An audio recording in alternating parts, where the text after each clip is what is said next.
Other shows we have for you to enjoy at myclassicradio.net. The Avengers was most certainly not a household name in South Africa prior to the radio series.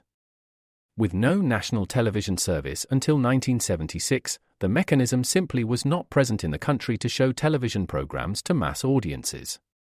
While many other countries reveled in the filmed adventures of John Steed and company, South Africa was not equipped to join in the fun. The series took Britain by storm and made a major impression in the American markets, being that greatest of rarities, a British series given a network transmission slot. However, as a filmed series, rather than a videotaped one, The Avengers was able to gain a modicum of exposure in South Africa through film rentals. Come and listen at myclassicradio.net. Other shows we have for you to enjoy at myclassicradio.net. 21 Precinct was a police drama broadcast on CBS from July 7, 1953, to July 26, 1956. It initially served as a summer replacement for My Friend Irma. The show was produced in cooperation with the Patrolmen's Benevolent Association of City of New York and adaptations from True Criminal in New York. The Policeman's Point of View. Historically, the 21st Precinct had been located near Gramercy Park, Manhattan. In 1929, the department reorganized the precinct numbering, and 21st designation was discontinued. No such precinct existed during the run, nor does a 21st precinct exist. However, the fictional precinct's territory closely corresponds to that of the Upper Side's 23rd precinct since 192. Come and listen at myclassicradio.net.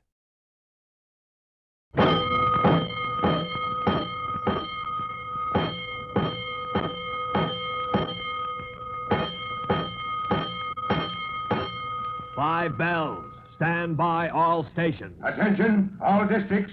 A 5-alarm fire. 5 bells. Move in immediately. That's it.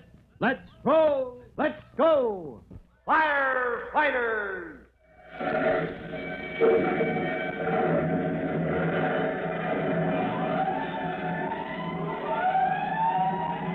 Presenting Firefighters, the true-to-life story of our unsung heroes who stand ready to ride by day or night against our most murderous enemy, the demon of fire.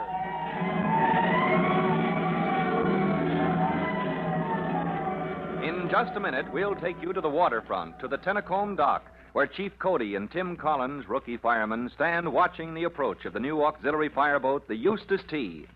Tim is about to meet the skipper of the boat, hard-bitten Captain Juckle. But before they get together, here's something you should know.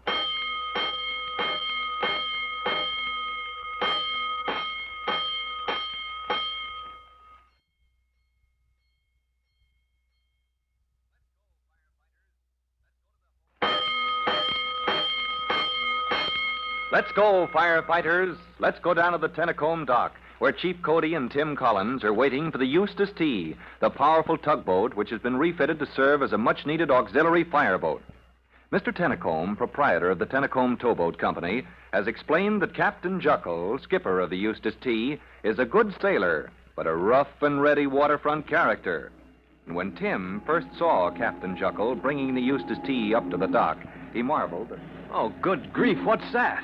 Look, Chief, that man on the foredeck of the Eustace T. Yeah, he looks like the whole crew rolled into one. Yes, sir. I wonder if that's Captain Juckle. I'd better introduce you, make sure he knows what's expected. Oh, I don't know about that, Chief. Huh? Well, look at him, glaring at us. Yes, a hard case, Collins. Though Tennacombe says he's the best tugboat captain on the payroll. A hard case, huh? And it's up to me to get along with him. I think I'd better start from scratch, if you don't mind. Well, I mean... You mean you don't want me in the way when you bump heads with Juckle? All right, Collins, you have your orders. Yes, sir. You're to train Juckle and his crew of 3 men to work that vessel as an auxiliary fireboat. Now, I'll back you. The whole fire department will back you. But since you prefer it that way, you're on your own. That's the way I want it, Chief. All right, then. Well, good luck, boy. I'll leave it to you. As Chief Cody walks briskly away, Tim Collins makes a quick size-up of the situation. His orders are to train the crew of the Eustace T in basic firefighting skills, but he can teach these men nothing if he cannot win their confidence. And it's plain already that Captain Juckle will resent any stranger aboard his boat. In the midst of a hostile silence, Tim boards the Eustace T and approaches Captain Juckle, who towers above the deckhands Tim is expected to train. Well, my name is Collins.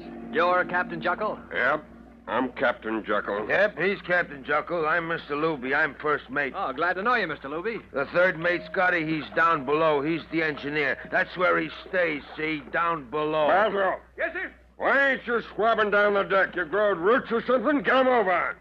Basil, second mate. Luby, Yep. get the polishing that bright work. Okay. What's the rush? I want to see what happens to the new guy. Luby, you want I should massacre you with a new guy looking at him? Okay, I'm going. I was just going to watch. And now, you. Me? Who do you think I mean? Oh, now, look here, Captain. Let's get off on the right foot. You know what I'm here for. Let's hear you tell it. Oh, well, Chief Cody sent me to show you and your men how to work the Eustace T as a fireboat. Yeah? Why pick on us? Well, your owner, Mr. Tennacombe, picked you. And he picked you and your boat because he says you can do the best job.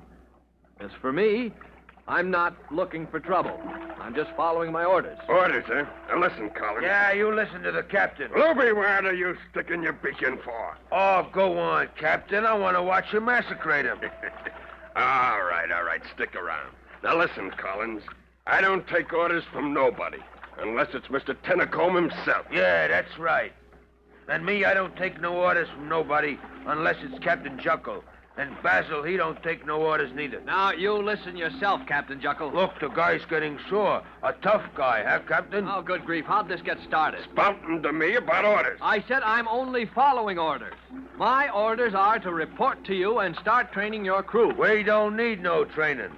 We can squirt a hose without no training. And besides, we ain't got no crew. Nope, all we got is officers. These guys, they've been with me so long, they're all mates. I had to promote them 10 years ago because they know almost as much as me. And there ain't no young kid out of the fire department can train us. Captain Juckle, I don't want to cause trouble. You ain't gonna cause no trouble, Collins. A young kid like you. If they had to send somebody aboard my boat, they ought to send somebody that was grown up. Yeah, go on home and get growed up, Collins. You're lucky you ain't grown up. If you was, why, I'd massacre you here and now. Oh, just a minute now, Captain. You got a minute to get off my boat. You go tell whoever sent you, okay. We'll take care of any fires in the water. Okay? We'll run their fireboat. But we don't need no kid fireman telling us how. And I'll tell Mr. Tennacombe so, too. If you won't listen to reason, Luby. Captain. Yeah? Basil. Yep. Escort the kid fireman off my boat. Well, I don't know, Captain. I'm staying here until I do my job. He's kind of big for a kid, Captain. Okay, then I'll escort him myself. Come along, you, and come quiet. Oh, not me. Come quiet, or you'll get hurt. I'm sorry, I have my orders. Hey, That ain't fair. Captain, look out. You gypsum, huh? Okay, Collins, I'll bust you in two. Oh, yeah? All right, come on, Captain. Let's see who gets off the boat. Over the side, Collins. Yeah. Here you go. Hey, no, not me. Well, how do you like that? All right. You fellas want to swim, too? How about it, Luby? You too, Basil. No. Take it easy, Collins. Creepers. Nobody never done that before to Captain Juckle. Not never. You, Juckle. Come on up here and take another dive. You, Luby, can't the man swim? Him? No, he can't swim a stroke. Oh, good grief. Why didn't you say Well, so? you done it so fast. Hey, Basil, a line. Throw the captain a line. No time for that. I'll get him out. My coat, shoes. All right, out of the way. Hey, look at the kid fireman swim. Here. Huh? Yes, the line. Throw him the line, Basil. Yeah, okay. The kid's got the captain. All we got to do is haul him in. What do you say, Captain? Have another donut? No. Give it to Collins. Oh, thanks, Luby. I'm full up to here. Now, look, Collins, you want to keep your strength up. Pipe down, Luby. Okay, Captain. When do we start this here training? When Collins says so. Oh, when you men are ready. You're sure you... Now, don't get me wrong, Captain, but you're sure you don't need to rest up after that exposure? How about it, Captain? You got run in, you got pulled out. That stuff can make a guy tired. Pipe down, Luby. You guys take orders from Collins like it was me. You do what the kid fireman says or I'll massacre the two of you. And don't never get no notion I can't. And at those words from Captain Juckle, Tim knows that the worst part of his special assignment from Chief Cody is over. He has won his place aboard the fireboat the hard way by fighting it out with Captain Juckle, the huge, heavy-handed, hard-headed skipper of the converted tugboat. And at the day's end, Tim Collins can report to his chief at Fire Department headquarters. Well, we're making progress, Chief Cody. We, Collins? Who's we? Oh, Captain Juckle, the boys and the crew of the Eustace T. They're catching on fast. No little problems to iron out? Oh, no, sir. The boys are as fine a bunch as I... Did I say something funny, sir? No problems, eh? Collins, I was watching from Tennecomb's office window this morning. Oh, you were? Tennecombe and I watched that high diving exhibition. Oh, well, Well, Chief, you said you'd let me handle the captain my own way. I did. You'll get no interference from me, Collins. Only, Only what, Chief? Tennecombe wants to know if you'd be willing to duck a few of his other men overboard. Says it would do them good. I'm sorry, sir. I'll have my hands full with the Eustace T. Yeah, so I told him. What are your plans? Well, sir, next I'm going to take the Eustace T on a trial run. Hmm? We'll give the boys some practice out on the water. Can you speed up that training schedule? If you say so, Chief. I think you'd better. There's a big increase in shipping and more to come. Yes, sir, I know, sir. We need protection against fire on the waterfront. We do, and we may need it much sooner than we think. We want that fireboat ready, Collins, and I'm counting on you to see that we get it. Well, Chief Cody can't complain that Tim Collins has lost time so far, but there's a big and steadily growing need for the protection of the fireboat along the waterfront. Tim is under orders to put on full speed to complete the training of Captain Juckle and his men. And like Chief Cody, he has a feeling that the fireboat may be needed sooner than anyone suspects. You'll hear the story of the boat's first fight against the fire in our next true-to-life episode of The Firefighters. In just a moment, Chief Bob Cody will tell you, boys and girls, how you can help the firefighters in your own town. But first, here's a message you ought to hear.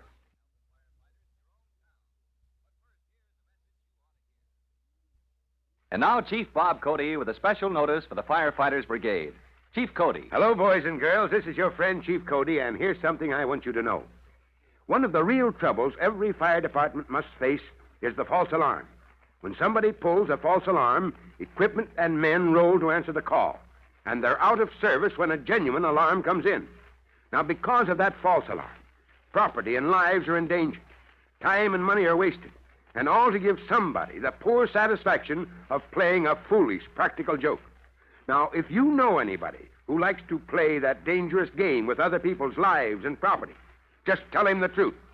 Tell him that false alarms are never funny. Well, that's all for now. You'll hear from me soon. Fire Chief Cody and the young rookie fireman Tim Collins will be back on the same station the next time you hear... That's it. Let's roll!